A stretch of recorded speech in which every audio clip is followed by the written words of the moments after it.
Paris Olympics 2024 शुरू ही होने वाला है और शुरुआत से ही एक ऐसी खिलाड़ी है जिस पर हर किसी की नज़र है कि इस बार हिंदुस्तान के लिए वो मेडल जीत कर लाएगी।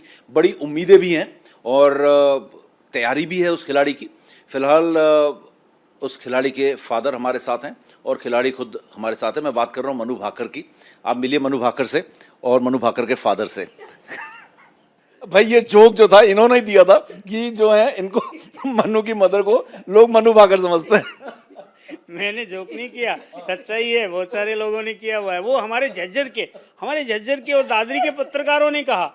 अब सोचो, आप दिल्ली से हो, बाहर से हो, समझ में आता है, भोपाल में समझ में आता है लेकिन दिल्ली मतलब अपने डिस्ट्रिक्ट में दादरी में बोलता है। फिर मेरे को आके बोलते हैं मनु भाकर से करा दो। मैंने ये मनु भाकर है। मनु कैसी तैयारी है आपकी? ओलंपिक होने वाला है भैया, बैठी क्या क्या ही जवाब दो। चलो, ये उपाधि देने के लिए बहुत बहुत धन्यवाद। तो चलिए, ये जोक जो था मनु के फादर ने क्रैक किया था और उन्होंने देखो अब बता भी दिया कि सच में ऐसा होता है और वाकई में आप मनु जैसी दिखती हैं बिल्कुल, इसलिए जो है यहाँ पर हमने आपको इंट्रोड्यूस भी कर दिया। फिलहाल पेरिस अब सामने है और कुछ ही दिनों में इवेंट भी होने वाला है। 3 इवेंट में मनु पार्टिसिपेट भी कर रही है।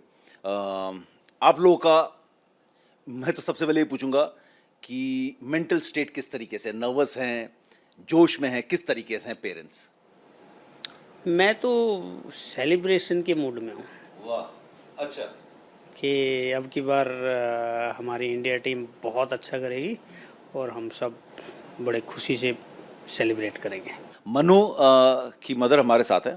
तो अब जोक से ज़रा हम सीरियस मुद्दे की तरफ भी जा रहे हैं। आप किस तरीके से इस समय नर्वसनेस है, क्योंकि 2-3 दिन के अंदर ये इवेंट भी होने वाला है और मनु ने बड़ी कड़क मेहनत इस बार की है ना? तो किस तरीके आपका माइंडसेट में जानना चाहता हूँ, पेरेंट्स किस तरीके से फील करते हैं इतने बड़े इवेंट से पहले, ओलंपिक से पहले पेरेंट्स के माइंड में क्या चल रहा होता है? मैं तो बस अपने आप को मजबूत कर रही हूँ कि मैं थोड़ा सा एक स्ट्रॉन्ग माँ बन के ही रहूँ। मेरी हार्ट बीट बहुत ज़्यादा बढ़ जाती है तो उसको कंट्रोल करने की कोशिश करती रहती हूँ, जाप करती रहती हूँ गायत्री मंत्र का, और अच्छा रिजल्ट आए, बस यही मेरी उम्मीद है भगवान से। बिल्कुल। इस बार अगर बात करें मनु की तैयारियों की, तो कुछ खास तैयारी कुछ बताइए, किस तरीके की तैयारी हुई है? टोक्यो के बारे में भी बात करेंगे, लेकिन टोक्यो एक ऐसा पास्ट है जिसने बहुत सबक मनु को दिए हैं, आप लोगों को भी दिए हैं और हम एज फैंस, एज जर्नलिस्ट हमने भी बहुत कुछ सीखा, देखा और हमने देखा है कैसे कम बैक करते हैं स्पोर्ट्समैन। तो पेरिस के लिए क्या खास तैयारी मनु की? बस अपना सुबह का रूटीन करके, सुबह उठ के अपना जो भी योगा मेडिटेशन करती है, फिर अपना ब्रेकफास्ट करके निकल जाती है। फिर पूरा टाइम में उसका लंच ले, जैसे पापा हैं तो अभी ये लेके चले जाते हैं, वो ये नहीं होते तो मैं फिर अपनी कैब करके उसका खाना लेके जाती हूँ। फिर शाम को ही मैं घर पे, हम दोनों माँ बेटी इकट्ठे आते हैं 7 बजे। वो सुबह से शाम रेंज पे ही रहती है, वही उसका घर है। यहाँ पे तो सिर्फ सोने के लिए आती है वो। बिल्कुल। और आप मनु के साथ पूरे टाइम रहते हैं, क्योंकि आप बहुत ट्रैवल करते हैं, आपसे मैं पूछूंगा, लेकिन आप पूरे समय मनु के साथ, पूरी ट्रेनिंग में आप उनके साथ रहते हैं और इस ट्रेनिंग में अगर आप बात करें तो हमने देखा है कि पेरेंट्स पे भी प्लेयर से ज़्यादा प्रेशर होता है इस पूरे ट्रेनिंग में, खाना बनाने से लेके सुबह सोकर उठाने से सब कुछ, सारी चीज़ें। तो इस तरीके से आप अपने रोल को, कैसा रोल होता है आपका, ज़रा अपने रोल के बारे में बताइए। अभी जैसे मैचेस होते हैं तो फिर मेरी जिम्मेवारी यही होती है कि मुझे अभी मनु मुझे शाम, जैसे दोनों शाम को डिस्कस करते हैं कि सुबह रेंज कितने बजे पहुंचना है, मम्मी उठना है 5:30 उठना है या फिर इतना हमें रेंज पहुंचना है। तो मैं क्या करती हूँ, मैं सुबह जल्दी से उठ के अपना तैयार होके फिर मनु को मना, मैं रेडी हो गई हूँ, अभी मैं ज़रा पार्क में जाके योगा मेडिटेशन करती हूँ, तुम तब तक अपना रेडी हो जाओ। तो सब हमारा ही फिर ब्रेकफास्ट करके हम निकल जाते हैं उसके लिए। जब साथ में बाहर रहते हैं तो खाने पीने की फिक्र होती नहीं है, वहीं होटल में या रेंज पे हमें मिल जाता खाने के लिए। यहाँ पे होती हूँ तब मुझे उसका सुबह से लेकर शाम तक खाने का सब देखना होता है कि इसको इतना मैं कुछ खिलाऊँ, इसके अंदर इतनी एनर्जी इसके अंदर बनी रहे ताकि ये थके ना, क्योंकि बच्चा पूरा दिन 10 घंटे 8 घंटे प्रैक्टिस करेगा तो बहुत ज़्यादा थक जाता है।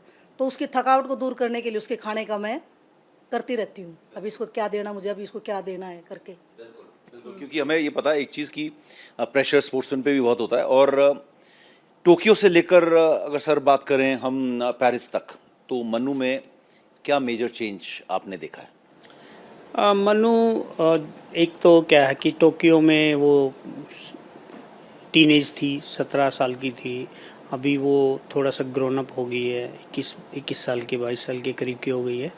तो सी स्टार्टेड इमोशनल कंट्रोल करना, एंगर कंट्रोल करना, ये सारी चीज़ें उसने, मेडिटेशन थोड़ा लॉन्गर करना, बहुत सारी चीज़ें उसने अपने आप में थोड़ा सा बदलाव किया है। क्योंकि पहले छोटी छोटी बातों पे वो गुस्सा आ जाता था, तो दिख जाता था फेस पे ना। तो ये चीज़ें की है अदर देन शूटिंग। और शूटिंग में भी थोड़ा सा उसने अपनी technique back to basic start की है, वापस बेसिक से, कि कहाँ पे क्या गलती रहेगी। So she started from the scratch again. बिल्कुल। और इस दौरान आप कोच जसपाल राणा के पास भी गए, तो उसका भी बहुत फायदा हुआ होगा। उसका तो अभी फ़ायदा तो है ही। मैं अभी जैसे सर के साथ में जुड़ी हुई है तो मैं बेफिक्र रहती हूँ। सर उसको अच्छे से अपनी बेटी की तरह रखते हैं। जी, मुझे कोई फिक्र करने की ज़रूरत है ही नहीं अभी। बिल्कुल। लेकिन मैम, आप से मैं बात भी सुन रहा था, आप के इंटरव्यूज़ भी मैं सुन रहा था, हमारे साथी जर्नलिस्ट के साथ आप बात कर रहे थे, किस तरीके से आप प्रे करते हैं। और इस बार जब ट्रायल्स भी हो रहे थे भोपाल में, तो उसमें आप कितने नर्वस थे। तो जब मनु शूट कर रही होती है तब आपकी नर्वसनेस बहुत ज़्यादा होती है, उस समय बहुत नर्वस होते हो आप। मैं बहुत ज़्यादा हो जाती हूँ। फिर अपने आप को संभालने के लिए ना चुपचाप मनु को बिना पता चले कि मैं साइड में से किनारा करके बाहर निकल जाती हूँ। फिर वहाँ बैठ के ओम ओम ऐसे लंबे लंबे सांस लेना, फिर गायत्री मंत्र को मन मन में ही ध्यान रखना उसका। अपने आप को थोड़ा कंट्रोल करती हूँ कि मनु मैच करके बाहर आए तो उसको बिल्कुल मैं पहले की तरह दिखूँ। ये ना रहे कि यार मम्मी मनु की वजह से परेशान है, उसके मैच को लेके थोड़ा सा वो है। तो अपने आप को मैं बिल्कुल तैयार कर लेती हूँ मनु जब तक खेल के बाहर आती है तब तक। बिल्कुल। और आपने एक बड़ी दिलचस्प बात की थी इस इंटरव्यू से पहले, जब हम बात कर रहे थे कि आप में और मनु में बड़ा कनेक्शन है। आपको चोट लगती है तो दर्द मनु को होता है। और मनु को चोट लगती है, मुझे दर्द होता है। और नहीं, एक्चुअली में हम चारों ही, मेरा तो कनेक्शन इन तीनों लोगों के साथ में जुड़ा हुआ है। जैसे मैं बहुत बार अकेली रही हूँ, ये बाहर चले जाते हैं, बेटा भी मेरा बाहर रहता है, बेटी भी बाहर रहती है। तो मुझे कभी इनकी याद सताती है ना, तो तुरंत में जैसे मनु का मन में ख्याल आया तो मनु का फ़ोन आ जाएगा। अखिल का तुरंत ख्याल आया तो अखिल का फ़ोन आ जाएगा। थोड़ी देर में हस्बैंड को याद करी, इनका फ़ोन आ जाएगा।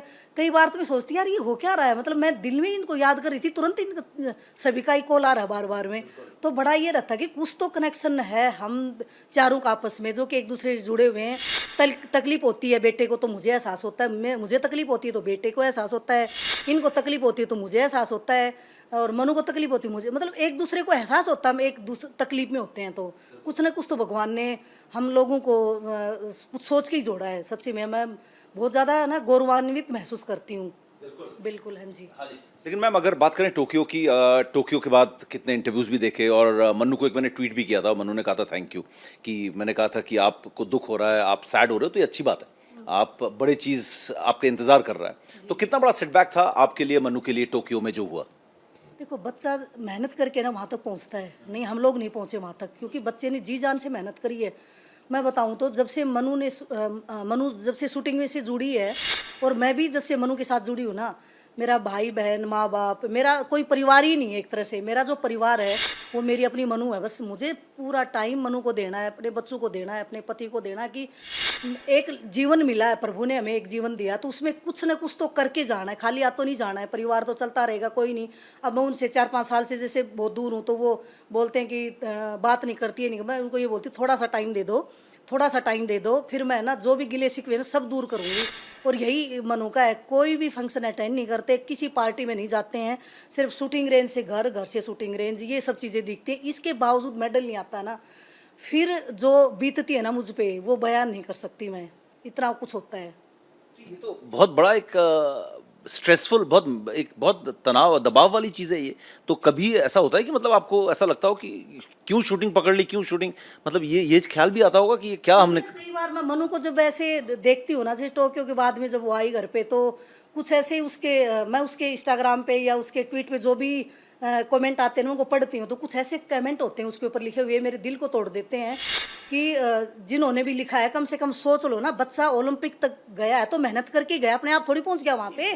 ये समय जो था ये खराब था, उसको पुश करो भाई, तुम आगे अच्छा करोगे, अच्छा, उसको गिराने की कोशिश क्यों कर रहे हो। मुझे बड़ा ही गुस्सा आता है कि भाई लिखने वाले जरा थोड़ा सा सोचो, तुम क्या लिख रहे हो, किसके बारे में लिख रहे हो। गांव की टीम तक नहीं जाते और वो कमेंट करते हैं ना कि तो इतना फील होता है। मैं कहा देखो, कभी उन्होंने कभी टीम का नहीं पता, नेशनल में इंडिया टीम को, इंडिया को रिप्रेजेंट करना तो बहुत बड़ी बात है। गली मोहल्ले में भी टीम में नहीं होते हैं, वो लोग ऐसे कमेंट करते हैं तो कई बार सोचता है नहीं कम से कम नहीं, ये मैं- चीजें मैं देखनी ये चाहिए। बोलती हूँ, मैं कहता हूँ ये चीजें मत पढ़ो। मनु के देखो कमेंट जो आते हैं उनको मैं उनको पढ़ के ये सोचती हूँ कि एक बार है ना लिखने वाला, एक जिसने भी कमेंट मनु के बारे में बुरा लिखा है ना, उसके करेक्टर को लेके, उसकी लाइफ को लेके लिखा है ना, एक बार वो जितने भी लोगों ने लिखा, एक बार शूटिंग के लिए ना पिस्टल लेके खड़े हो जाओ। शॉट तो मारना दूर की बात है, एक बार खड़े होके मुझे शूटिंग रेंज पे दिखा दो कि उसको कितनी हिम्मत चाहिए होती है शॉट मारने के लिए। तो कम से कम है ना, बच्चा एक इस एज में है, उसको ये बोलो कि भाई बहुत अच्छी मेहनत करी मनु, हम तुम्हारे साथ हैं। बहुत अच्छे कमेंट भी लिखते हैं मनु को, मैं मनु को दिखाती हूँ, मनु देखना क्या अच्छा लिखा तेरे बारे में। मैं सब चीजें मनु को दिखाती हूँ, जो बुरे लिखे होते हैं ना वो मैं मनु को नहीं दिखाती हूँ। ओलंपिक में जाना ही अपने आप में बहुत बड़ी चीज है। आप ओलंपिक तक 142 करोड़ आदमी हैं ये इंडिया में, उनमें से ओलंपिक में कितने जाते हैं? पिछले ओलंपिक में गए थे शायद 127 या 130, इतना बड़ा खिलाड़ी गए थे 142 करोड़ लोगों में से, यानी कि एवरी एक 1.1 करोड़ में एक आदमी जाता है। आप वहाँ तक जाते हो, इतना तो हिम्मत है आप में, कम से कम आप ऊपर वाले 5%, 2%, 1% में आए हो। ठीक है, मेडल नहीं आया, किस्मत खराब हुई, अच्छा नहीं खेले, उसके लिए कोई एक्सक्यूज नहीं है। ठीक है, नहीं आया मेडल, अच्छा नहीं किया होगा या किस्मत खराब हुई होगी, जो भी रीजन रहा हो, माल फंक्शन, सारी चीज़ें किस्मत में कहता हूँ मैं कि भाई मान ले पिस्टल माल फंक्शन है, मेडल नहीं भी आता है, मेडल आता है, ये हार जीत होती रहती है। लेकिन आपने इतना तो हिम्मत किया कि वहाँ तक, और लोग ऐसे कमेंट करते हैं कि मतलब फिर तो मैं तो इनको कहता हूँ कि मैं नहीं देखता, मैं कभी किसी के कमेंट नहीं पढ़ता। मैं पढ़ती हूँ, मैं मनु को इंस्टाग्राम देखने नहीं देती हूँ। एक चीज मैं आपसे जोड़ना चाहता हूँ, सोशल मीडिया की क्योंकि बात हो रही है, जमाना भी सोशल मीडिया का है और जमाना हमेशा मैम का रहेगा। सर बीच बीच में स्ट्रगल कर रहे हैं आने के लिए इंटरव्यू में, वो मैं बच्चों के साथ ज्यादा हाँ ज्यादा मुझे रहती पता है, बिल्कुल बिल्कुल। मुझे पता है। ये अभी तो जैसे 4 महीने में आते, पहले तो ये 6 मंथ में 7th मंथ में आते थे। एक बच्चे को माँ ने अकेले कैसे पाला, उनकी परवरिश कैसे की, स्कूल में खुद भी स्कूल जाना, बच्चों को भी तैयार करके भेजना, वो मेरी भागम भाग की जो जिंदगी थी, मैंने कभी पीछे मुड़ के देखा ही नहीं। तो इतना इनको थोड़ा नहीं पता है, मैं इनको अपनी सब चीजों से, अब जैसे कई बार हमने तो बचपन बच्चों को बड़े होते भी नहीं देखा, साल में 6-6 महीने समुद्र में रहते हैं, बच्चे कब बड़े हो गए पता नहीं चला। मर्चेंट नेवी में जहाज में ही रहते हैं, समुद्र में। उनका तो आप सोचो, बच्चे बड़े हो गए, वो पढ़ते गए, उनकी क्या ख्वाहिशें थी, क्या थी, बहुत सारी चीजें तो ये हो जाती है। और सुनो, पिछले लगभग ये करो 2016 के बाद में तो हमने फैमिली फंक्शन ये बहुत ज्यादा न्यूट्रलाइज रहे हैं, सिर्फ बच्चों के लिए। अच्छा, आज मनु को वहाँ जाना है, ऑफिशियल फंक्शन में जाना पड़ता है। यदि जो अपना एडमिनिस्ट्रेशन कहता है, चाहे मुख्यमंत्री के उधर से या यहाँ खेल मंत्रालय या जो भी है, वहाँ तो जाना पड़ता है। अदर देन दैट हम 99% चीज़ों को अवॉइड करते हैं। यदि 1% अवॉइडेबल नहीं है, वहाँ कोशिश करते हैं, यदि जा पाते हैं कि नहीं जा पाते हैं, वो टाइम की बात है। तो आप सोच सकते हो कि कितना कुछ सेक्रीफाई कर रहे हैं बच्चे, वो मतलब स्पेशली मनु की बात करें। मेरी जननी, वैसे आपको बधाई हो, आपको बोलने का मौका मिला। मेरी माँ मेरी जननी है, जिनका अभी ऑपरेशन हो रखा फिलहाल में। तो मैं, माँ बोलती है कि कब आएगी मिलने। मैं क्या सोचती हूँ कि मुझे थोड़ा सा ध्यान में रह के घर पे ही मुझे थोड़ा मेडिटेशन करना है।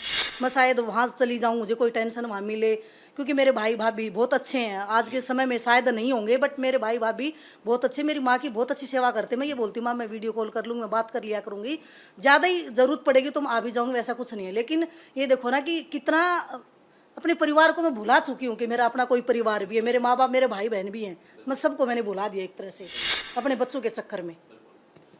मैं जो सवाल पूछना चाह रहा था, वो सवाल बड़ा इंपॉर्टेंट इसलिए था क्योंकि आपने सोशल मीडिया पे बात की कि टिप्पणी की, क्या क्या करते हैं। और हम भी मनु को फॉलो करते हैं, ट्विटर पे भी फॉलो करते हैं, इंस्टा पे भी फॉलो करते हैं। हम जर्नलिस्ट हैं, हमारा काम है हमारे स्टार्स को फॉलो करना। तो आप कभी कुछ एडवाइस देते हैं, सजेशन देते हैं कि छोड़ दो, इंस्टाग्राम में मत जाओ, सोशल मीडिया मनु देखने नहीं देती, लेकिन क्योंकि उनका अकाउंट है तो क्योंकि वो तो देखेंगे ही, तो आपको क्या कैसे कंट्रोल करते हो कि सोशल मीडिया से दूर रहें? ये क्योंकि इसका पॉजिटिव है तो इसका नेगेटिव भी बहुत ज्यादा है। बिल्कुल बिल्कुल। मनु, जैसे मनु को पोस्ट वगैरह कुछ डालती नहीं, आपने देखा होगा बहुत दिन हो गए उसने कोई पोस्ट डाली नहीं है। जैसे कोचिंग बोल दिया, मैं बेटा कुछ डालती रहा करना, कितने दिन हो गए बताओ, 2 महीने निकल गए, 3 महीने, कोई पोस्ट डालती ही नहीं है वो। तो उसको इंटरेस्ट नहीं है सोशल मीडिया से, उसका कोई मतलब नहीं है।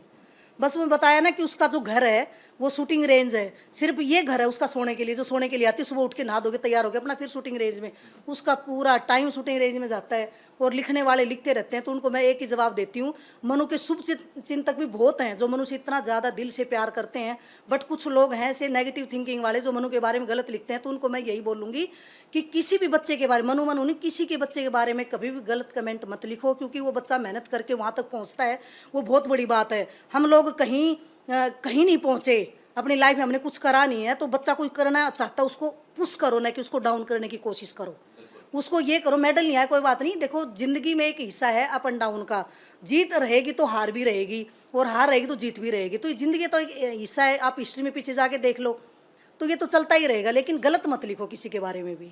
हाँ बिल्कुल नहीं, सही बात है। और अगर हम बात करें थोड़ी सी टोक्यो की, क्या गया था टोक्यो में, क्या माइंडसेट था उस समय, किस तरीके से, क्योंकि परफॉर्मेंस बहुत अच्छी थी मन्नू की और बहुत मेडल होपफुल थी, तो हुआ क्या, कहाँ गड़बड़ हुई? एक तो गन की जो प्रॉब्लम हुई और इसके अलावा क्या हुआ, क्या था पूरी स्टोरी क्या है, क्योंकि आपसे मुलाकात इसके अलावा नहीं, पहला जो मैच था उसमें लीवर टूट गया था 10 मीटर एयर पिस्टल का, जो कि 10 लाख केसेस में एक बार होता है एज पर जो मैन्युफैक्चरर ने जो बताया था उसके अनुसार। तो पहला जो था जिसमें सबसे प्रबल संभावनाएं थी, उस दिन जो दिन खराब हो गया तो फिर वो नोक करता रहा बैक ऑफ माइंड कि यार क्यों ख़राब हुई मेरी पिस्टल, कैसा हो गया, ऐसा हो गया, वैसा हो गया। तो दैट वाज द मेन थी। उसमें 20-22 मिनट ख़राब हो गए, और शूटिंग में ना 75 मिनट्स मिलते हैं 60 शॉट्स में, तो आपको पता होता है कि आपको 20 सेकेंड में आपको उठाना है, 10 सेकेंड होल्ड करना है, फिर आपने वो करना है, जो भी उस टाइमिंग होता है कि भाई आप 1 मिनट में लगभग 1 शॉट डालते हो। तो यदि आपके 20 मिनट निकाल दो 75 मिनट्स में से, तो आपके पास जो टाइम होता है वो बहुत सब कुछ चेंज हो जाता है, एक शॉट ये होता है। तो वो पहला दिन जो था वो थोड़ा सा माल फंक्शन की वजह से ख़राब हुआ, और ये फिर दिमाग में बैठ गया सेकंड और थर्ड मैच में।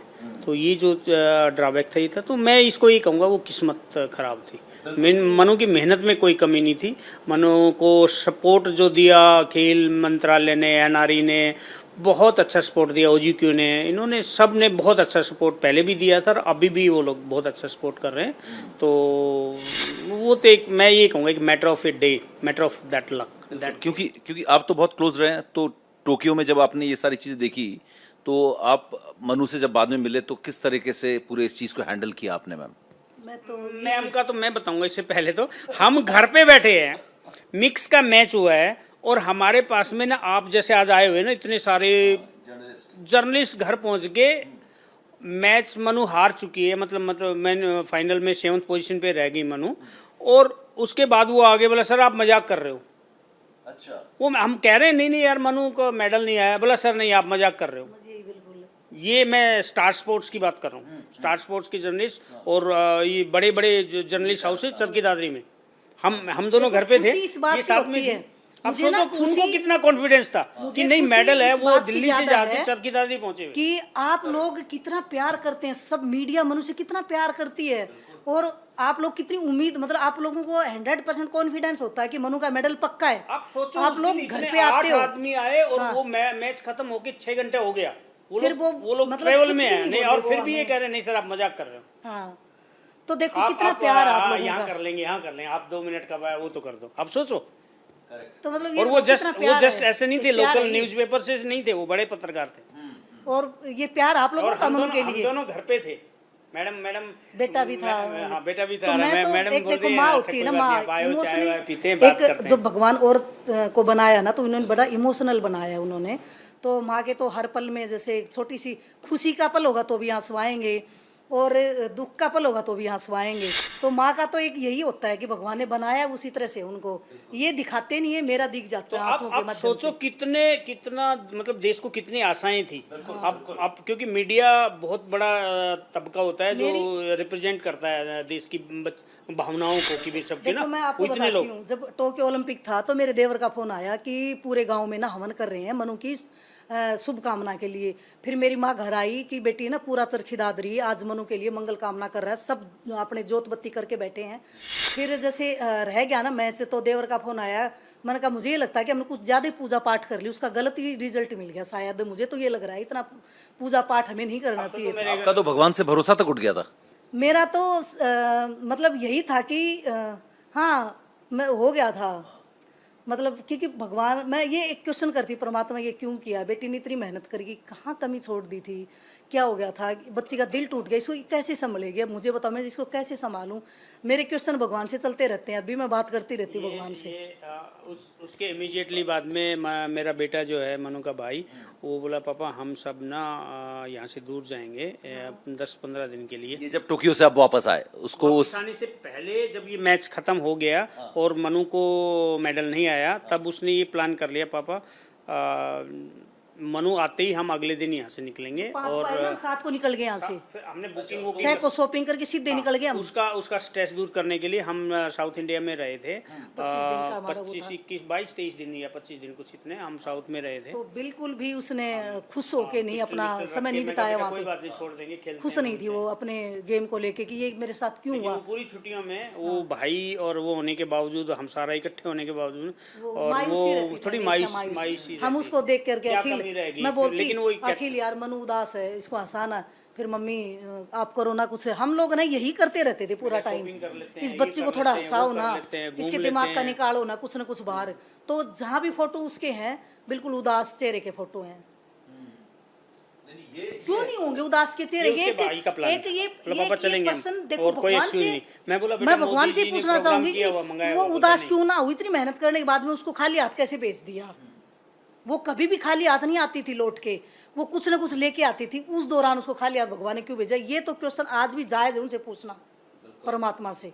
बिल्कुल, लेकिन खेल का ना ये सबसे चुभने वाला पॉइंट है, और मैं और पेरेंट्स से भी मिला हूँ और सबके ना ये जब मेडल नहीं आता और मेडल दिख रहा है छूने वाले और वो जो हाथ से छूट जाता है ना, ये मतलब कई बार खिलाड़ियों को खेल से दूर भी कर देता है। और यही हाल शायद थोड़ा मनु का भी हुआ था। मैंने बहुत इंटरव्यूज पढ़े मनु के उस समय कि जब उसको डिप्रेशन से हो गया, बोला मैं शूटिंग करूंगी नहीं। तो ये इस स्थिति में जब पहुंचे तो आप कैसे निकाल के लाए उसको वापस? इतनी बड़ी शूटर अगर मैंने उसको बोल दिया था, मैंने कहा उसको जैसे बताया ना इंटीरियर डिजाइनिंग का, फैशन डिजाइनिंग का, एक और बिजनेस का उसको बहुत हो कि मुझे इनकी स्टडी करनी है। मैंने कहा यूँ करो, पिस्टल को पैक करो और पेलिकन में रख के इसको रखो। मैं जब भी मनु इस तरह की बातें करती है तो मैं पेलिकन को अलमीरा में रख के लॉक लगा देती हूँ कि अब इसको नहीं हम छुएंगे मना। फिर मैं बोलती हूँ अब तो यूँ कर यूके का वीज़ा बनवा, यूके निकल जा, वहाँ से अच्छी सी स्टडी करके आ, तो फिर आप जाके यहाँ पे कुछ ज़बरदस्त करना है यहाँ के। फिर मनु को रह के आता ही नहीं है, मम्मी यार मुझे तो शूटिंग करनी है, क्योंकि वही बात है ना कि आप बोल रहे थे ना कि उसको एक नशा हो गया है शूटिंग का मनु को। तो नशा है कि मनु का शूटिंग का, वो उसको नहीं छोड़ सकती। जब भी सोएगी सिराने अपनी पेलिकन को अपने बेड के साथ में रखेगी कि बेड पेलिकन पहली मेरी यहाँ हो और फिर मैं यहाँ सोऊं करके। पिस्टल को साइड में रख के सोती है। पेलिकन बॉक्स होता है जिसमें 4 पिस्टल रखती है। पेलिकन मुझे वो तो कंपनी जैसे उसकी, वो साथ में रहेगी उसके, वो पेलिकन उस बॉक्स को कहते हैं, उसमें 4 पिस्टल। वो जहाँ रहेगी वो पेलिकन उसके साथ रहेगी। 4 पिस्टल देखेगी ना, टीवी देखेगी तो भी उसको यहाँ रख लेगी अपने पास, वो उसकी नजरों के सामने होनी चाहिए। अच्छा, हाँ, वो इतना शूटिंग का नशा सा एक उसको छाया हुआ। शूटिंग पसंद इसलिए है ज़्यादा कि शूटिंग ना एक बहुत ही बढ़िया ट्रांसपेरेंट गेम है। इसमें आपने गोली मारी है और उसके उसी टाइम पे माइक्रो सेकंड के बाद में आपको पता है आप कहाँ पे स्टैंड करते हो। दूसरी बात, फेडरेशन, स्पोर्ट्स मिनिस्ट्री और ये जो एक बार इन्होंने जो पॉलिसी बना दी, लॉ बना दिया ना, दे आर वेरी क्लियर कि भाई ये पॉलिसी है, इसमें ऐसे जाएंगे, ये सिलेक्शन पॉलिसी है, आप अच्छा करो बुरा करो आपको दिख रहा है।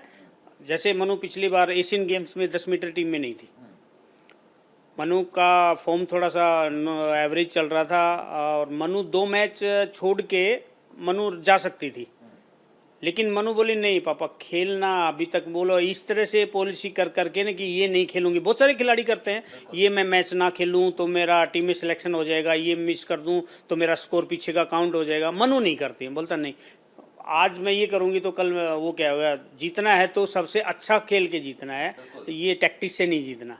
तो ये उसका वेरी क्लियर फंडा है। वो कुछ भी इवेंट हो सारे ही करती है शूटिंग के वो। और एक बहुत बड़ी बात जो हमने खेल पत्रकारिता में सीखी है, अगर आपको गोल्ड मेडल चाहिए तो आपको बेस्ट को हराना भी होगा। बिल्कुल बिल्कुल, ये नहीं कि आप शॉर्टकट लेने और आप जीत जाए। बहुत लोग करते हैं, बहुत लोग तो ऐसे भी हैं जो नेशनल भी नहीं खेले, जो कि नियम है, नेशनल भी नहीं खेले, बीच में ट्रायल भी स्किप की, जस्ट टीम में इधर उधर से करके कि भाई इतना टीम में रह जाऊंगी कैसे भी करके ना, ये 3 महीने 4 महीने का पुराना स्कोर काउंट हो जाएगा। ऐसे भी बहुत सारे खिलाड़ी हैं। और खेले भी हैं वो लोग आगे उसमें। लेकिन टोक्यो के बाद इस पूरे स्ट्रेस से, इस पूरे तनाव से, इससे निकालने में मैम आपका बहुत बड़ा रोल रहा है, और उसके बाद से सब चीजें स्मूथ, उसके बाद एक अलग मनु आपको मिली है, वहां से एक अलग मनु का जन्म हुआ है वहां से। अभी देखो मनु भी खुश नसीब है, उसको एक भाई मिला बहुत अच्छा, उसकी हर खुशी का ख्याल रखता है। जब भी उसको स्ट्रेस में देखेगा, तनाव में देखेगा, चल घुमा के, चल घूम के आते हैं, चल ना, चल शॉपिंग करके आते हैं, ऐसा भाई भी किसी किसी को ही मिलता है सच्ची में। और ऐसी बहन भी किसी किसी को ही मिलती है, जो अखिल को मिली। ऐसी मम्मी भी किसी किसी को ही मिलती है जो लगातार साथ रहती हैं और उसकी खुशी का ख्याल रखती है, दोनों बहन भाई। रहती है ना, मम्मी तो रहती है ना, खुद की तारीफ कैसे करें। बोलते ना कि कई बार तारीफ करो तो नजर लग जाती है, इसलिए मैं ज्यादा बोलती ही नहीं हूँ, कुछ बातें मन के मन ही अंदर ही रखती हूँ मैं, और मेरी तो लगी जाती है सच्ची में, नजर में खुद कोई मेरी नजर लग जाती है। हाँ फिर मैं, आप मत बोलो। मैं ज्यादा खुश होती हूँ ना तो मेरी अपने की नजर लग जाएगी। नहीं, आप खुश मत हो, बिल्कुल आप सीरियस रहो। पेरिस की तैयारी कैसी चल रही है? क्योंकि अभी तो ट्रेनिंग चल रही थी और अब 2-3 दिन में वो है, खाना पीना किस तरीके से हो रहा है सबको? 2-3 दिन में नहीं, अभी तो हैं 10 दिन है। क्या है कि खाना पीना अच्छा है। ये लोग खाते क्या है? इंडियन खाना मिलता है? मनु को क्या खाना मिलता है वहां पर? किस तरीके से ये लोग मैनेज करते हैं? क्योंकि हम देखते हैं कि शेफ भी जाते हैं। कल और परसों में फोन आया था कि मम्मी ना मुझे नॉन वेज खाना क्यों नहीं सिखाया। मैं गुरुकुल की पढ़ी लिखी हूँ, तो गुरुकुल में बिल्कुल शुद्ध शाकाहारी हम लोग जैसे खाती हूँ मैं। मनु प्योर वेजिटेरियन है, तो मनु बोली मम्मी अभी जैसे खाने को कुछ मिलता नहीं है फॉरेन में, कहीं बाहर जाते नहीं मिलता है, तो वो पता नहीं कुछ फ्रूट्स खा लिए, दूध ले लिए, ये सब चीजें खा के ही अपना गुजारा करती है। वो बड़ा मुश्किल है मनु के। आपने बड़ा गलत किया सर, जो है मर्चेंट नेवी में कच्ची मछली खा जाते हैं समुद्र से निकाल के, और वो वेजिटेरियन है। शादी के बाद इन्होंने, नहीं, ये मजाक था, जोक जैसे आप करते हैं। क्योंकि मेरी शादी से पहले शायद उन्होंने नॉन वेज खाया होगा। जब इन्होंने पता चला कि गुरुकुल में, मैं गुरुकुल से पढ़ के आई हूँ, मैं शुद्ध शाकाहारी हूँ, हुक्का बीड़ी पीना ये सब मुझे नहीं अच्छा लगता है, तो इन्होंने सब छोड़ दिया, नॉन वेज खाना सब छोड़ दिया इन्होंने। उधर रखा है तो ये अच्छी बात है। फिर मेरा बेटा बोलता मम्मी आपने एक गलती करी है, मनु को नॉन वेज खाना क्यों नहीं सिखा। देखो बेटा, फिर बेटे ने शुरू कर दिया खाना, बेटा खाता। बोली मम्मी जिंदगी में आगे रहेगा क्या, अब कहीं बाहर नौकरी करूंगा तो यही तो सब खाने को मिलेगा। बेटे ने अच्छे से कर दिया खाना शुरू। मनु से नहीं खाया जाता। मनु के कोच ने सच में बड़ी मेहनत करके उसको खिलाने की कोशिश करी, वो जब भी खाती उल्टा आ जाता सब बाहर, नहीं खा पा रही है वो। कैसे मैनेज कर रहे हैं, यही मैं जानना चाह रहा हूँ, क्योंकि ये बहुत बड़ा देखिए इशू होता है। मैनेज क्या होता है, यदि आप ईस्ट एशिया में चले जाओ, जापान, कोरिया, चाइना, आपको भूखा ही रहना पड़ेगा, या यहाँ से मैगी ले जानी पड़ेगी, या थोड़ा बहुत जो आप ड्राई फ्रूट वहाँ से ले सकते हो वो करना पड़ेगा। चावल ही मिलते हैं, उसके साथ चावल ड्राई तो नहीं खा सकते ना। आप फिलिपिनो तो खा सकते हैं चावल ड्राई भी। आप फिलिपिनो के साथ में मैं बहुत अक्सर काम किया है, वो लोग चावल ऐसे कि खा लेंगे, हम लोग तो नहीं खा सकते ना। हमें या तो दाल चाहिए, सब्जी चाहिए, सांभर चाहिए, कुछ तो चाहिए ना, वो नहीं होता है। जैसे चाइना, कोरिया, जापान में बहुत मुश्किल होता है वेजिटेरियन के लिए। मनु कैसे मैनेज कर रही है हमारी? वहाँ पे ये कोशिश करती है कुछ ना कुछ होम फूड लेके चली जाए थोड़ा बहुत 2-4 दिन के लिए, कि भाई जो मम्मी ने थोड़ा बना के दे दिया, कुछ मखाने ले लिए, कुछ सीरियल्स जो इसका ग्रेनुला टाइप का पसंद की सीरियल ले लिया। कोच मुझे बोलते हैं कि मनु को ये सब पैक करके दो आप यहाँ से, मैं फिर उसको पैक करके दे देती हूँ। और अभी मैंने जैसे सर को देखा, मैंने भोपाल में ट्रायल के टाइम पे जब हम ब्रेकफास्ट करते थे, तो सर बोलते थे कि ये खाओ, तुम नॉन वेज नहीं खाओगे तो तुम ये खाओ। सर खुद अपने हाथ से उठा के उसकी प्लेट में रखते थे खाने के लिए। कुछ चीजें होती हैं जो मैं इवन अभी क्योंकि मेरे बड़ा चैलेंजिंग है। मेरे कहने से तो शायद मनु खाएगी नहीं, बट कोच के कहने से सर उसके सामने टेबल पे बैठ के खाते थे कि जब तक तू खाएगी नहीं ना यहाँ से उठने नहीं दूंगा। मैं ये एक अच्छी पहल है। ये चीज़ के लिए मैं एक चीज़ कहूँगा कि जो फेडरेशन मैनेज करता है ना, वहाँ पे होटल वोटल रखता है, वो बहुत अच्छे होते हैं। उनमें बहुत ये तो नहीं कहूँगा कि भाई 100% उसको वेजिटेरियन फूड मिल जाता होगा, बट काफ़ी हद तक वो, जैसे बुफे टाइम में ना कुछ थोड़ा वेजिटेबल मिल गया, थोड़ा बहुत तो कुछ मिल गया, कुछ मिल जाता है। तो इनके जो होटल जो बुकिंग करते हैं ना, जैसे कैंप में फ्रांस में थे, बहुत अच्छे हैं। क्योंकि खेल मंत्रालय, एनआरई फेडरेशन, ओजीक्यू सब मिलके एक बहुत अच्छा करते हैं, तो ज़्यादातर इतनी प्रॉब्लम नहीं आती है। मनु मैनेज कर लेती है। बिल्कुल करना ही पड़ेगा। हाँ, देखो एक बोलते हैं ना कि ये आमलेट, तो एक बोलते हैं कि खा सकते, वो भी नहीं खाया जाता। वो भी एक बाइट लेगी तो वो उल्टी आती है उसको। मुझे क्या लगता है कि हनुमान जी ना उसको नहीं खिलाना चाहते नॉन वेज, मुझे तो ये लगता है। हाँ लेकिन क्या हो रहा है कि आजकल एथलीट्स, चाहे वो यूएस की टीम हो, इंडिया की टीम हो, इंडियन क्रिकेटर्स अपने अपने शेफ लेके जाते हैं, नहीं अपने पर्सनल शेफ जाते हैं सबके साथ, क्योंकि खाना बहुत इंपॉर्टेंट, जितना ट्रेनिंग इंपॉर्टेंट है उतना ही वो फूड जो घर का है वो मिलना बहुत जरूरी है राइट परफॉर्मेंस के ये लिए। आपकी बात बिल्कुल सही है। यदि ये चीज हो जाए ना तो मैं कहता हूँ कि ये चीज बहुत है भी। वो जो वो क्या खेलते हैं वो दो बहन भाई, वो एक खेलते हैं वो साउथ के, उसकी मम्मी कुकर लेके जाती है साथ में, सब खाने का एक बैग भर के। इडली डोसा वो सब चेस के जो प्लेयर है ना उनकी मम्मी, मैंने उनके बारे में पढ़ा तो मेरा भी ये मन आया कि मैं भी क्यों ना कुकर और सब चीजें जो मैं लेके चलूं बेटी। क्यों नहीं, हाँ क्यों मेरे नहीं, दिमाग में आया सब उनको पढ़ के, वो लेके जाती हैं अपने बच्चों के लिए। अपना दाल चावल या अपना फूड मिलते ही ना आपका माइंड चेंज हो जाता है, आप कंफर्टेबल हो जाते हैं। तो मेरे भी दिमाग में आया ये। अब की बार क्या हुआ है कि इंडिया हाउस बनाया पेरिस में ओलंपिक के लिए, लेकिन दुर्भाग्य ये है कि वो सिर्फ पेरिस में है और शूटिंग का जो वेन्यू है वो वहाँ से लगभग हाँ 250 किलोमीटर दूर है।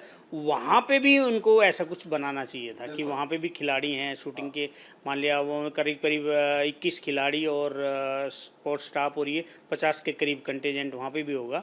तो मैं तो मानता हूँ वहाँ पे भी एक होना चाहिए था इंडिया हाउस टाइप का जो खाना वाना का, लेकिन वहाँ पे नहीं है, वो जस्ट पेरिस में है। लेकिन ये आइडिया ठीक है कि मैम ही जो है वो ट्रैवल करे एज, जैसे यहाँ पे ट्रैवल करती है तो कम से कम वो आप बात कर सकते हो आगे कि कम से कम फूड जो है बहुत इंपॉर्टेंट वो एस्पेक्ट है। लेकिन ये तो चलिए बात हो गई। और ये जो ट्रेनिंग इस समय जहाँ चल रही है, बड़ी इंटरेस्टिंग बात सर ने बताई थी कि 4 देशों के बीच चक्कर लग रहा है, ब्रेकफास्ट एक देश में होता है, लंच कहीं होता है, ट्रेनिंग कहीं होता है, इसके बारे में बताइए। हाँ, लग्जमबर्ग एक छोटा सा कंट्री है, इवन आप ये कहेंगे कि दिल्ली में, मतलब दिल्ली तो बहुत बड़ी है, लग्जमबर्ग बहुत छोटा सा है, ये कह सकते हैं कि 30 बाई 30 किलोमीटर होगा शायद। तो वहाँ पे अकोमोडेशन है जो अभी फ़िलहाल जो शूटिंग टीम है वहाँ पे, और फ्रांस में रेंज है, और ये सारी चीज़ें आपस में कनेक्टेड है पब्लिक ट्रांसपोर्ट से, ट्रेन से और बस से।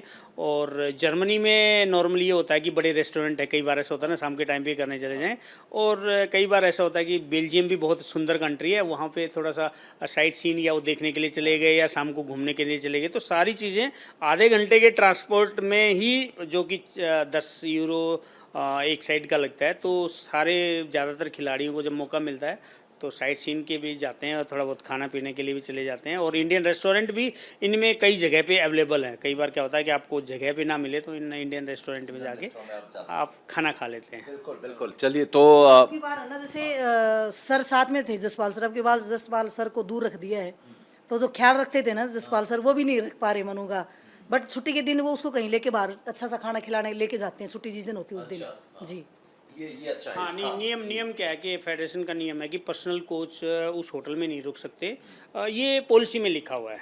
एंड आपने हमें कोई इससे कोई प्रॉब्लम नहीं है कि भाई उन्होंने सबके लिए है वो तो नियम कि भाई पर्सनल कोचेज हैं वो उसी खिलाड़ियों के साथ नहीं रहेंगे, उसी एरिया में नहीं रहेंगे, थोड़ा दूर रहेंगे, ताकि एक जो भी पॉलिसी के अनुसार है।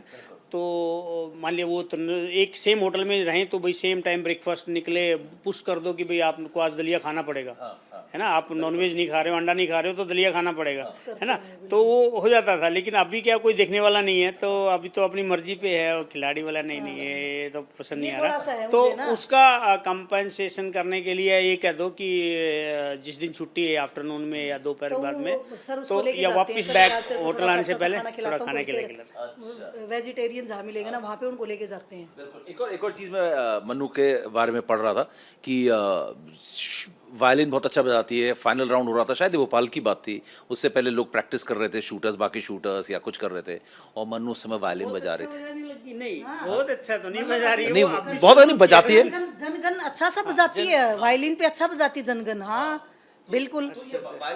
ये वायलिन भी कम से कम उस कंपटीशन के बीच में ही बजाती है, क्योंकि उसको वायलिन पसंद था, उसने मुझे बोला मम्मी मुझे वायलिन सीखना, तो मैंने अखिल को बोला अखिल मनु का बर्थडे आ रहा है अभी, तो फटाक से ना तू कहीं से भी जा अच्छा सा वायलिन लेके आ। तो बेटा गया मॉल में, जाके उसके पसंद का वायलिन खरीद के लेके आया। जब वो आई उसको हमने, जब वो उसने अपना बेडरूम खोला तो वो दिखा, तो इतनी खुश हुई वो। और राखी पे अखिल ने उसको एक सरप्राइज गिफ्ट दिया था जो उसको उम्मीद नहीं थी।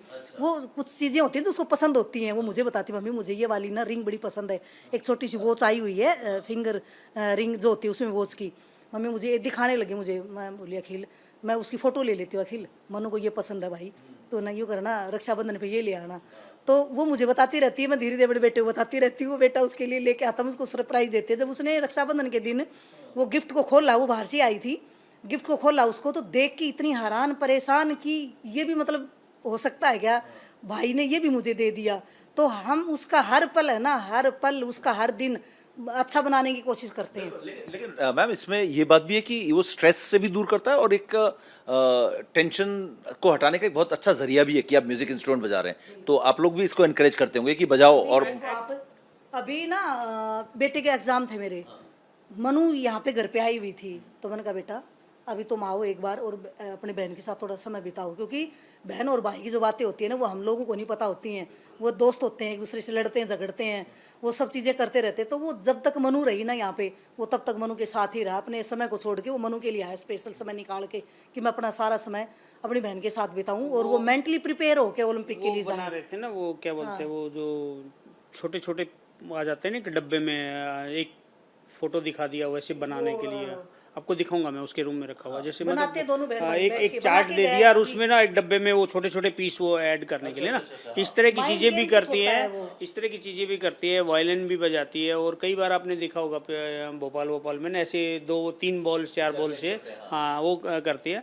वो जस्ट कहीं ना कहीं मनु को लगता है कि शूटिंग तो पिस्टल उठाते ही आ जाएगी, उससे थोड़ा दूर रहते हैं, क्योंकि रेसलिंग बॉक्सिंग इसमें ना तो दूसरे का वीडियो देखते हैं, वो ऐसे मार रहा है, मेरे को ऐसे करना है, ऐसे करना है। शूटिंग में ऐसा कुछ नहीं करना, शूटिंग में तो आपका खुद से कंपटीशन है, आप पिस्टल उठाएंगे तब ठीक है, बाकी चीज़ें ध्यान जो बैक ऑफ माइंड में जो चलता है, जो मैं बताया टोक्यो में डे 2nd और 3rd मैच में जो बैक ऑफ माइंड में जो चल रहा था, वो चीज़ हटाने के लिए कोई इंस्ट्रूमेंट बजाना, कोई म्यूजिक सुनना, कुछ वो करना, वो चलता। कुछ सीक्रेट तैयारी मनु से मैं करवा रही हूँ। और मैं दमदार एंट्री आप लोगों के सामने पेश करवाऊंगी कभी आने वाले समय में।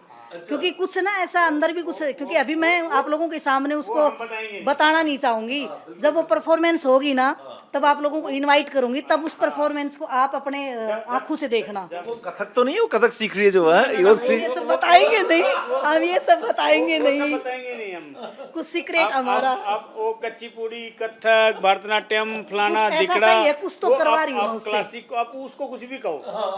कुछ तो ऐसा हम कर रहे हैं और आने वाले टाइम में ना एक दमदार एंट्री मनु से प्रस्तुति आप लोगों के सामने करेगी वो। बिल्कुल बिल्कुल, हाँ जी। अंबानी की जो बहू आई है, बोलता है वो एक दिन मैंने देखने को आया तो टीवी में दिखा रखा, बोलता है वो बहुत अच्छी डांस है। फिर मैं वो पढ़ने लगा, मैं कहा यार बहुत अच्छी डांस है, तो चलो टीवी वाले बता रहे हैं तो झूठ तो नहीं बोल रहे होंगे, लेकिन एनडीटीवी वाला बोल रहा है तो वो तो अपोजिशन वाले हैं। मैं कहा हो सकता है। फिर बाद में पता चला, बोलता है उसने तो वो बेसिक लेवल पे किया था कि मनु की जो एंट्री होगी वो दमदार एंट्री होगी। जो उनके सिखाने वाले गुरु है ना, उन्होंने ये बोला कि इनके सामने वो तो कुछ भी नहीं है, मनु तो बड़ा ही धमाल मचाएगी। हाँ, तो इस हिसाब से वो तैयार कर रहे हैं उनको। अभी तो 2-3 महीने से मनु कर नहीं पा रही उस चीज़ को, क्योंकि सर अभी फ्रांस गई थी तो फिर अभी वापस फिर वहाँ गई है, तो उसके गुरु का तो आज भी फोन आया था मेरे पास। मैंने कहा अभी तो ओलंपिक के बाद ही कर पाएंगी वो, अभी तो नहीं हो पाएगा। हाँ जी। तो आप आखिरी में बड़ी ज़बरदस्त बातचीत हुई है मनु के पेरेंट्स के साथ और जा रहे हैं पेरिस के साथ काम मम्मी से हुई है। मैं तो बीच में बोलने की कोशिश कर रहा हाँ आप इतने ही रहते हो हमारे साथ, आप इतने ही रहते हो हमारे साथ जितने आपको मैं बता दूं, आपको वैसे मैं आपको बता दूं, उतना ही बोलने दिया। देखो देखो एक बात बताऊं, जितना रहते उतना ही बोलने को मिला। मनु के टाइम पे जब मनु शायद 2-3 महीने के लिए छोड़ के मुझे चले गए, ये आई है तब मनु वो बोलते ना कि घुटनों के चलती हुई मिली है मनु।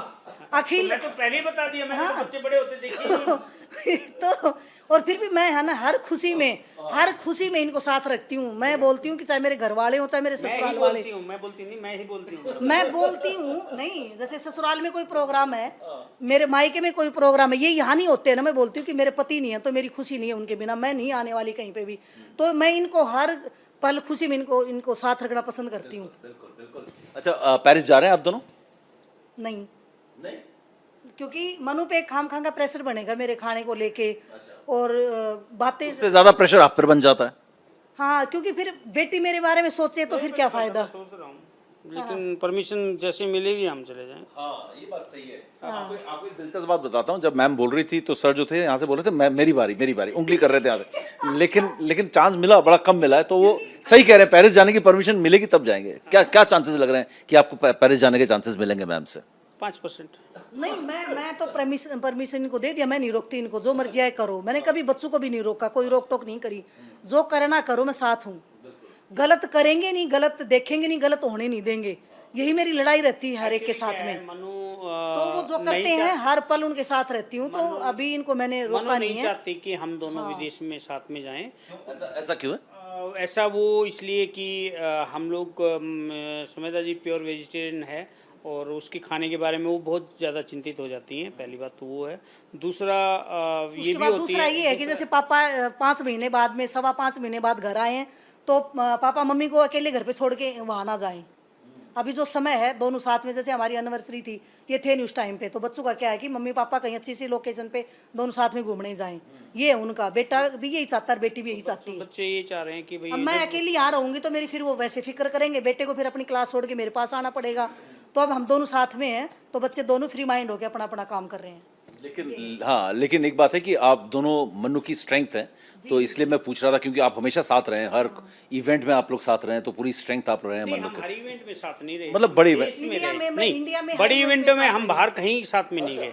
हम बाहर कभी नहीं गए। हम इंडिया में चाहे भोपाल हो, त्रिवेंद्रम हो, केरला हो, दिल्ली हो या फरीदाबाद हो, वहाँ हम जाते हैं सब जगह। बाहर में जैसे जाते हैं ना, तो टीम होती है साथ में, कोच होते हैं, तो वहाँ पे इतनी जरूरत पड़ती नहीं है। यहाँ पे मुझे सारी चीज़ें, उसके खाने पीने का सब मुझे ख्याल रखना पड़ता है, तो मैं इसमें रह लेती हूँ साथ में। जब 2018 जब मनु ने स्टार्ट किया ना, तब मैं मनु के साथ नहीं रहती थी, यही रहते थे साथ में ज़्यादा। तो मुझे स्कूल को भी देखना होता था, स्कूल की मेरी अपनी जिम्मेवारी थी। वो बच्चे मेरे 1000 बच्चे थे, उनको भी मुझे देखना होता था। तो मनु बोलती थी मम्मी कभी ना आप मेरे साथ चला करो, पेरेंट्स आते हैं तो अच्छा लगेगा मुझे भी।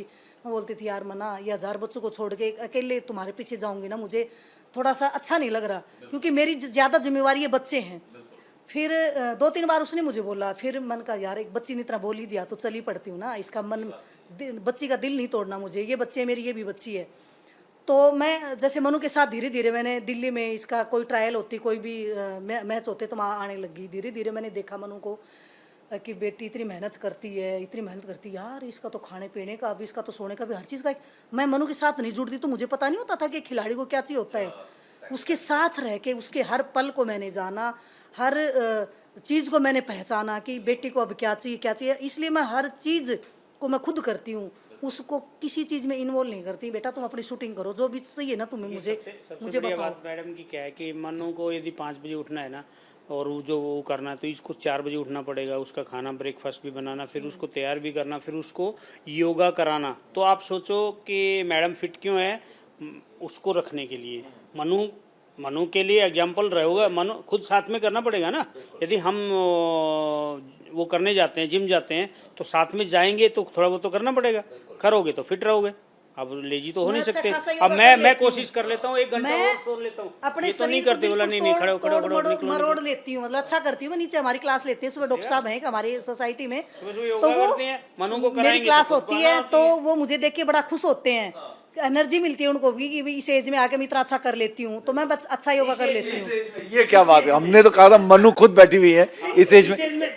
वो ये तो हो सकता, हाँ, और मन्नू की जगह शूट पे उतर जाए तो पता नहीं चलेगा पेरिस में उनको कि मन्नू वो आई कार्ड। आपको मेरा तो एक ही मकसद है एक दिन मैं शूटिंग कर रहा था, मैडम पीछे से वीडियो बना रही थी। ये अलग बात है कि हमने शूटिंग बूट टांग दी है, वो मैडम ने आदेश दिया अभी कल से शूटिंग नहीं होगी। वो पता है ना? वो अभी मीडिया के सामने ना कहलवा तो अच्छा है, मैं बाद में बताऊंगी इसको स्टॉप करके। फिर सर हमारा ना ये भी समय आया है कि जब मैं मनु के साथ रही ना, हम रोडवेज बस में जाते थे। जैसे इनके पापा नहीं होते थे तो मैं बोलती थी गाड़ी ड्राइव नहीं करेंगे ना, बहुत रिस्की रोड था, दादरी से भिवानी और दादरी से मेरा जो ससुराल है जहाँ स्कूल है वहाँ पे। तो हम रोडवेज में आते थे, रोडवेज में जाते थे। हम खड़े होकर, हमें कभी सीट मिलती नहीं थी, तो मुझे जैसे तैसे करके ना मैं कोशिश करती थी कि यार मैं तो वहाँ जाके चेयर पे बैठ भी जाऊंगी, बेटी को अभी भी खड़े होके जाना है यार, फिर आते वक्त भी खड़े होके आएगी, तो यार कैसे काम चलेगा। मुझे कुछ भी करके अपनी बेटी को किसी से भाई थोड़ी जगह दे दो, बच्ची बैठ जाए करके, नहीं तो फिर पेलिकन पे जगह बना के बैठ जाती थी। तो ये ज़्यादा मनु को इतना था कि घर पर नहीं रहना, मुझे तो कहीं ना कहीं शूटिंग करनी करके फिर जैसे मैं मनु से जुड़ी ना, फिर मैं मनु की ही होके रहेगी। फिर मैंने, क्योंकि मैं एक ही जगह काम कर सकती हूँ, मैं स्कूल को भी नहीं देख सकती, मनु को देखी, बीच में फिर मेरी नैया डगमगा जाएगी, उधर से वो बच्चे भी परेशान, इधर से मनु भी परेशान। फिर मैंने निर्णय लिया कि अभी बस स्कूल को मैंने 15 साल दे दिए हैं, अब मेरे बाकी के जो साल है वो मेरे दोनों बच्चों के लिए जाएंगे। बच्चों ने भी ये कहा था, मम्मी मुझसे पहले कोई पूछता था ना कि आपके पास कितने बच्चे, बोलती थी 1000 बच्चे, तो सुनने वाले को यकीन होता थे 1000 बच्चे आपके। जिन बच्चों से मैं जुड़ी हुई थी ना, ये 1000 बच्चे मेरे, मतलब क्योंकि मैं उन बच्चों से जुड़ी हुई थी तो कभी भी ये नहीं निकला था कि मेरे 2 बच्चे हैं, 1000 ही निकलता था एकदम मन से। तो फिर हम लोग जैसे दादरी ये नहीं होते थे ट्रायल, तो हमारे एक ड्राइवर, स्कूल का ड्राइवर जो हमारी बस चलाते थे, उनको हम लेके आते थे। सुबह हम 3 बजे मैं ब्रेकफास्ट बनाती, लंच का टिफिन तैयार करके आती। हम 3 बजे हमारे चरखी दादरी से निकल के भिवानी आते थे, रास्ते में सोते थे हम। यहाँ बिल्कुल हाँ, बिल्कुल ये 3-4, बहुत किया क्योंकि हमने। कई बार ऐसा होता था कि सुबह 7:30 बजे 8 बजे ट्रायल है या मैच शुरू होता है या उसके पीटी है, तो यहाँ पे आने के लिए वहाँ से 4 घंटे ड्राइव होना होता था, और फिर यहाँ पे 1 घंटा पहले भी आना पड़ेगा क्योंकि आपको थोड़ी ड्राइव प्रैक्टिस करनी है और थोड़ा अपने आप तो को ये प्रिपेयर बहुत रहा करना है। तो उसके बाद जब मैंने मनु की मेहनत को मैंने नजदीक से देखा ना, फिर मैंने कहा भाई मैं अपना ये कीमती अपनी बेटी को दूंगी। वो चीजें है ना, बड़ा बस फिर मुश्किल मैं होता मनु है की parents के लिए। मनु की सुबह ही बन के रहेगी मैं आप बस। सुबह उनके लिए खाना भी बनाओ, उनके साथ भी चलो, उनका ड्राइविंग भी करो। हालांकि मैडम ड्राइविंग नहीं करती हैं, लेकिन मान लिया गाड़ी मैं चला रहा हूँ या ड्राइवर को बुलाया, एक जिम्मेवारी तो होगी, आपको गाड़ी भी तैयार हो, ये भी हो, आपको जाना है। और मतलब आप वो कब तक मैच रहेगा, फिर जाओ, फिर उसका खाना बीच में सोचो, क्योंकि वो तो खेलने लग गई, अब उसका खाना तो आप टिफ़िन लेके आ गए, वो ठंडा हो गया, अब वो मज़ा नहीं आएगा ठंडे खाने में। फिर उसको बीच में कहीं पे पानी पिलाना है या जूस पिलाना है या किसी होटल में या कहाँ खाना जाना है, तो पापा नहीं है तो और मुश्किल अकेली लेडीज़ को। और फिर वो ये भी हो जाता है ना, आप सोचो कि बोला जी वहाँ से चरखी दादरी से आए हैं, रास्ते में रेस्टोरेंट भी, अब हाईवे पे तो रेस्टोरेंट दिखेंगे नहीं। नहीं, हम बाहर का खाते भी नहीं, मैं तो बिल्कुल भी बाहर का नहीं खाती, मैं कहीं पे भी जाती हूँ ना Sacrifice होता मेरा है ना, टिफिन वो रहता है मेरे जो साथ में। खिलाड़ी करता है ना, उससे कहीं ज्यादा पेरेंट्स को करना पड़ता है। और हमारे मामले में मैडम ही हैं जो जिनका मेरा तो टिफिन रहेगा, हम तो चारों भी कहीं पे जाएंगे। केरला में मैं रही तो एक ही टाइम मैं बोलती थी कहीं से भी ढूंढ के मुझे ना खाना खिला दिया करो, एक ही टाइम मैं खाती थी 4 बजे का, कि मेरा पूरा दिन उसी से निकल जाए, क्योंकि केरला में तो भाई वेज मिलना बहुत मुश्किल है।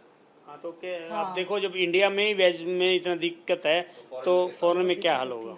चलिए एक आखिरी सवाल, क्योंकि मनु इस वक्त फ्रांस में है और हम सब के उम्मीदों पर खरा उतरने के लिए जी जान लगाकर मेहनत भी कर रही है। पेरेंट्स के सैक्रिफाइसेस आप लगातार सुन रहे हैं, कितने बड़े बड़े सैक्रिफाइसेस पेरेंट्स ने किए, और हम सब सिर्फ बैठकर उम्मीदें करते हैं। और एक बात ध्यान रखना है, चाहे परफॉर्मेंस कैसा भी हो, हमें मन्नू को बैक करना है, अपने प्लेयर को बैक करना है, और उम्मीदें जितनी हमारी हैं उससे ज़्यादा उम्मीदें प्लेयर लेके मैदान पर उतरता है, और इसलिए हमें ये समझना होगा कि हमें उन्हें किसी भी हालत में बैक करना है। एक आखिरी सवाल मैं पूछना चाहता हूँ कि मन्नू फ्रांस में है, जैसा मैंने कहा, कोई फेवरेट, कोई रोल मॉडल मन्नू का, कोई ऐसा शूटर है जिसको आपको मालूम है कि मन्नू का ये फेवरेट शूटर है इस तरीके से?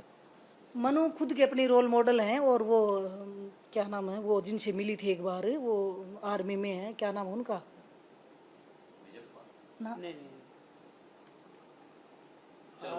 कौन आर्मी में है वो। मनु जब पहली बार मिली थी, उनकी इंडिया की टी शर्ट को देख के मनु को ख्याल आया था कि मुझे भी इंडिया की टी शर्ट लेनी है। नहीं है, बट मनु कहती है कि मनु किसी को कॉपी नहीं बनना चाहती। मनु कहती है I am my self, I am my self, I am Manu. वो नहीं है, मुझे ध्यान नहीं आ रहा ना उस नहीं, जर्सी के लिए उसने जरूर ये था कि आज नहीं तो कल में इंडिया खेलना है। मनु ने स्पेशली उनके साथ फोटो शूट किया है। जब मनु ने स्टार्ट किया था ना, तो मुझे ध्यान क्यों नहीं आ रहा उनका नाम। हाँ, जीतू राय के साथ में लीजेंड है, बहुत पहले था वो, इंडिया की जर्सी में था। तो आपको मैं एक वाक्य बताता हूँ, मैं मनु और मैं साथ में आए हुए थे, तो किसी ने बताया ये जीतू राय है, तो मैं कहा जीतू राय कौन है, क्योंकि मुझे भी इतना शूटिंग का पता नहीं था और मैं बहुत कम आता था मनु के साथ ना।